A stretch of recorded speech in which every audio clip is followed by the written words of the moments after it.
If the handshake with Kim is the indelible image from this trip, the most important development may well be the decision by President Trump and Chinese President Xi to resume trade talks. To discuss that, let's bring in Chief White House Economic Advisor Larry Kudlow. Larry, welcome back to Fox News Sunday. Thank you, Chris. Appreciate it. What have the U.S. and China committed to as they resume these talks, and is there a deadline for how long these talks will go on?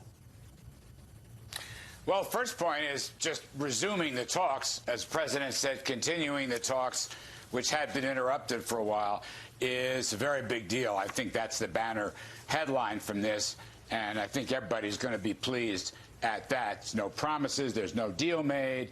There's no timetable. I want to emphasize that. The President said several times, this is about the quality of a deal. There's no timetable. There's no rush. He's comfortable where he is in any case.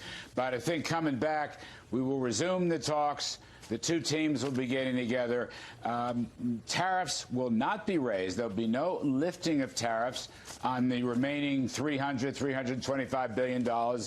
That's an important concession by President Trump. And we also expect the Chinese, while the talks are going, we expect the Chinese to begin large-scale purchases, imports of U.S. agriculture products and services. So, new talks, resume talks, no new tariffs, and agriculture purchases. And the rest of it's going to go on for quite some time, frankly.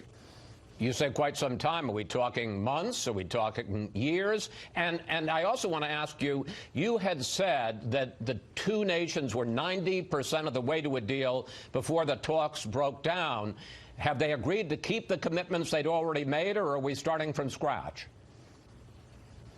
Well, the President himself mentioned a couple times in his press conference and elsewhere that he would like to go back to where we left off in early May or whenever it was.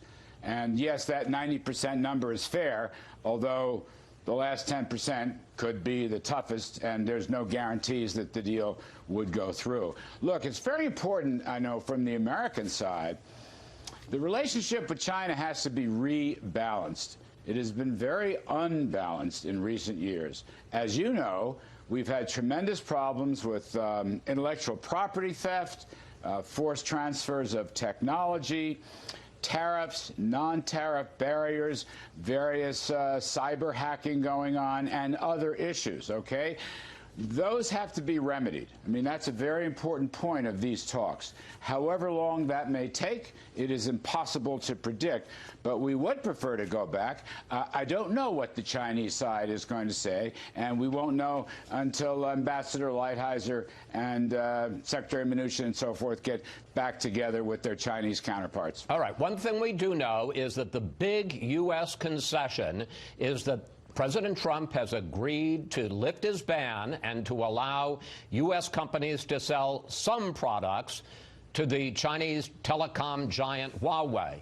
Here's what President Trump said about Huawei last month. Huawei is something that's very dangerous. You look at what they've done from a security standpoint, from a military standpoint, it's very dangerous. Question: why is the president agreeing to do business again with a company that he says is an extension of Chinese intelligence, and that a lot of people say if Huawei products go into other countries, it will allow the Chinese to spy on people using their products? Well, that very well may be. Now, let's be quite careful here. The president's announcement at these meetings in Osaka, he was very clear to say that American companies can supply Huawei with various products and services, provided that there's no national security issues or problems. So the Commerce Department has, as you may know, already offered a number of sort of general service licenses for some sales to Huawei.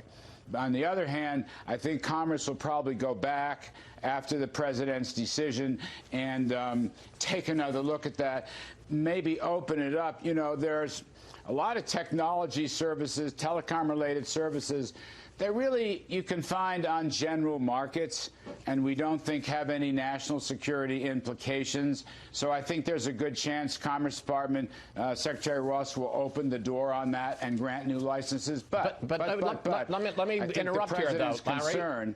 Larry, let me just interrupt here, though, because there are a number of Senate Republicans who are concerned about that idea of opening the door and, to some degree, lifting the ban. I want to take a look at what some of them have said.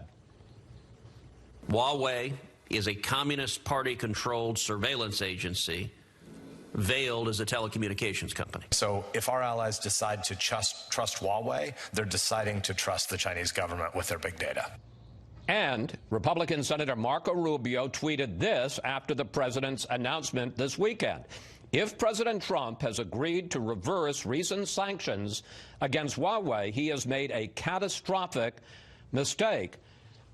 Larry, Senator Rubio said that the Senate will put in place all of the sanctions, despite what the president has agreed to with President Xi, will put in place all of the sanctions with, as he put it, a veto-proof majority.